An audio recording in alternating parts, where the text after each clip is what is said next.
नमस्कार दोस्तों, return of कहानी पेश करते हैं आपके लिए आज की नई कहानी। तो चलिए शुरू करते हैं। रात के 10 बज रहे थे। राधिका अपने कमरे में पढ़ाई कर रही थी। तभी दूसरे कमरे से जोर जोर आवाज़ आने लगी, अनिल, मैं तुम्हें सफाई देते देते थक गया हूँ। मैंने किसी के नाम कोई वसीयत नहीं की, किसी को कुछ नहीं दिया। कल्याणी, रमा बुआ झूठ बोल रही थी क्या? तुमने उनके बेटे को दिल्ली में दुकान दिलाई कि नहीं? पिछले साल चाचा के बेटे को विदेश में घूमने के लिए 3 लाख रुपए नहीं दिए थे? बोलते बोलते कल्याणी रोने लगती है। और जब मैंने राधिका के शादी के लिए पैसे जोड़ने की बात की तो झुंझला गए। मेरी तो किस्मत ही खराब है। अनिल, 18 की हुई है राधिका और अभी से शादी शादी चिल्ला रही हो।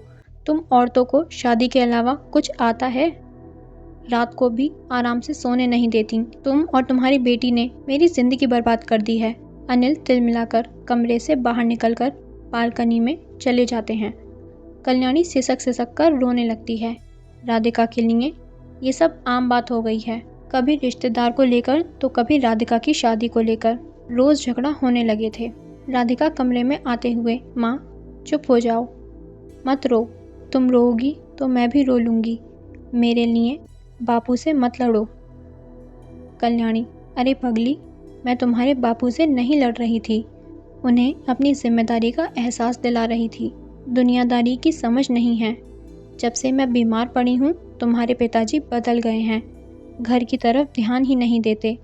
कल मैं नहीं रही तो तुम्हारा क्या होगा? वह इतने लापरवाह कैसे हो सकते हैं? राधिका माँ को गले लगाकर उन्हें चुप कराने की कोशिश करने लगती है, पर राधिका के आंखें नम हैं और वह मन ही मन रो रही है। राधिका अपनी बालकनी में खड़ी उस काली रात को याद कर रही थी जब उसकी माँ अंतिम सांसें ले रही थीं। कल्याणी ज़ोर ज़ोर से सांस लेते हुए, तुम्हारे बाबूजी आए? नहीं माँ, तुम मत बोलो, तकलीफ़ होगी। डॉक्टर को फ़ोन कर दिया, किसी वक्त भी आते होंगे। राधिका रोते रोते माँ को संभालते हुए। कल्याणी, तकलीफ़ तो होगी बेटी। मर्द इतने कमज़ोर क्यों होते हैं? ऐसा लगता है तुम्हारे पिताजी ने आंखें मूंद ली हों। उन्हें अपना घर द्वार नहीं दिखता। अपनी जिम्मेदारियों से हाथ उठा लिया हो। गम के बादल पड़ते ही भाग खड़े हुए। तकलीफ़ के एक आंधी से डर गए। वो सारी ज़िंदगी तुम्हारे साथ कैसे खड़े रहेंगे? पिता एक चट्टान की तरह होता है जो हर मुश्किल पर डटे रहे। ये इतने कमज़ोर निकलेंगे कभी नहीं सोचा था। मैं तुम्हारे लिए कभी कुछ नहीं कर पाई। आज सोचती हूँ तो पछतावा होता है। ज़िंदगी ने कई मौके दिए, दस्तक दिया। मैं एक अच्छी माँ नहीं बन पाई, पर बेटी मेरी वह 3 बातें याद रखना। आने वाले समय में वही तुम्हें बचाएगा और ताकत देगा। कभी मत भूलना बिटिया। बोलते बोलते कल्याणी की आवाज़ धीमी होने लगी। माँ, मैं कभी नहीं भूलूंगी। आपकी 3 बातें ज़िंदगी भर याद रखूंगी। बस मुझे छोड़कर मत जाओ, मत जाओ माँ, मत जाओ। राधिका फूट फूट कर रोने लगी।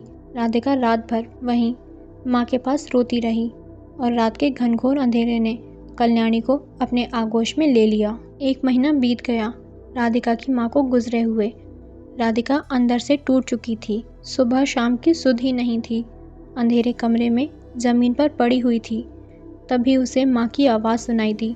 अचानक खिड़की खुल जाती है। तेज़ रोशनी को चीरते हुए एक साया राधिका के सामने खड़ा हो जाता है। साया, तुम्हारा ये हाल देखकर मैं बहुत दुखी हूँ। मैं तड़प रही हूँ। मैं कहीं भी जाऊँ, मैं तब भी तुम्हारी माँ ही रहूँगी और हमेशा तुम्हारे साथ हूँ। मेरी बच्ची, संभालो अपने आप को। मैं तुम्हें इतना कमज़ोर नहीं देख सकती। तुम्हें खड़े होना होगा। तुम्हें साबित करना होगा कि तुम मेरी बहादुर और नेक बच्ची हो। कोई नहीं होगा साथ, अपने भी मुंह फेर लेंगे। ये जीवन की लड़ाई तुम्हें अकेले लड़नी है। उठ जाओ राधिका, अब उठ जाओ। राधिका हक पकाकर माँ माँ कहते हुए उठ जाती है। उसकी नज़र इधर उधर माँ को ढूंढ रही थी। फिर आंसू पोंछते हुए मन ही मन बोलती है, माँ, अब मैं नहीं रोऊंगी। मैं तुम्हारी बेटी हूँ। मुझे तुम्हारी पहली बात याद है।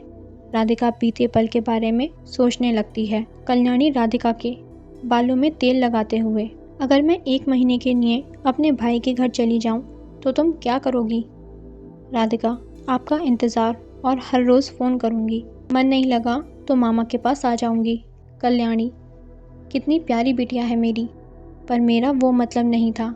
अगर मैं ना रही तो, या मुझे कुछ हो गया तब क्या करोगी मेरी बिटिया?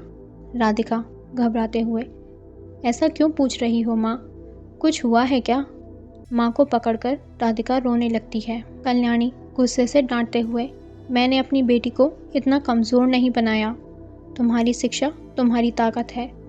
तुम होशियार हो, कोई हो ना हो, मेरी बेटी अपने ज्ञान के सहारे आगे बढ़ेगी और कभी मुड़कर नहीं देखेगी, कभी रोएगी नहीं। वादा करो मुझे, मैं रहूं या ना रहूं, अपने आप को अकेला नहीं समझोगी। हर पल तुम्हारे साथ तुम्हारी शिक्षा रहेगी, वही ताकत है। इसलिए खूब पढ़ना और अपने पैरों पर खड़ा होना। मैं कहीं भी रहूँगी, मेरा सर हमेशा तुम्हारी तरक्की देख ऊंचा रहेगा। अभी का समय। राधिका, हाँ माँ, मैं वादा करती हूँ, खूब पढ़ूंगी और कुछ बनकर दिखाऊंगी। उस दिन के बाद से किसी ने राधिका को रोते नहीं देखा। राधिका दिन रात पढ़ाई करती, जैसे उसे अपने जीवन का लक्ष्य मिल गया हो। एक के बाद एक वह हर एक परीक्षा में अव्वल आती। इसी तरह मेहनत करते हुए वह IAS की परीक्षा भी पास कर एक बड़ी अधिकारी बन जाती है। आज राधिका के घर में लोगों का तांता लगा हुआ है। सब अपने आप को राधिका से रिश्ता जोड़ने में लगे हुए हैं। ये वही लोग हैं जिन्होंने कल्याणी के मौत के बाद एक बार भी राधिका का हालचाल नहीं पूछा। बस आज सब राधिका की जीत को अपनी जीत और अपनी मेहनत बता रहे हैं। राधिका अपने कमरे में बैठी ये सोच रही थी कि बाहर जाऊं और सबको बाहर का रास्ता दिखाऊं, पर वह ऐसा नहीं करेगी, ना ही इन मतलबी रिश्तेदारों के साथ खुश रहने का दिखावा करेगी। उसने तय कर लिया है, यही वक्त है जब वह इन रिश्तेदारों को छोड़कर अपनी नई दुनिया बनाएगी। उसी समय बिना किसी को कुछ बोले अपना सामान बांधा और पीछे वाले दरवाजे से निकल गई। ये राधिका के नए जीवन की शुरुआत थी। अपनी माँ की यादें और 3 बातों की गठरी बनाकर जीवन के नए सफ़र पर चल पड़ी। राधिका रुककर आसमान में चमकते एक तारे को देखने लगी। उसे ऐसा महसूस हुआ जैसे माँ उसके एक फैसले से खुश है। कहानी सुनने के लिए धन्यवाद। आप लोग हमें कमेंट करके ज़रूर बताइएगा कि राधिका के जीवन का यह संघर्ष आपको कैसा लगा, और वीडियो को लाइक, शेयर और सब्सक्राइब करना ना भूलिएगा। धन्यवाद।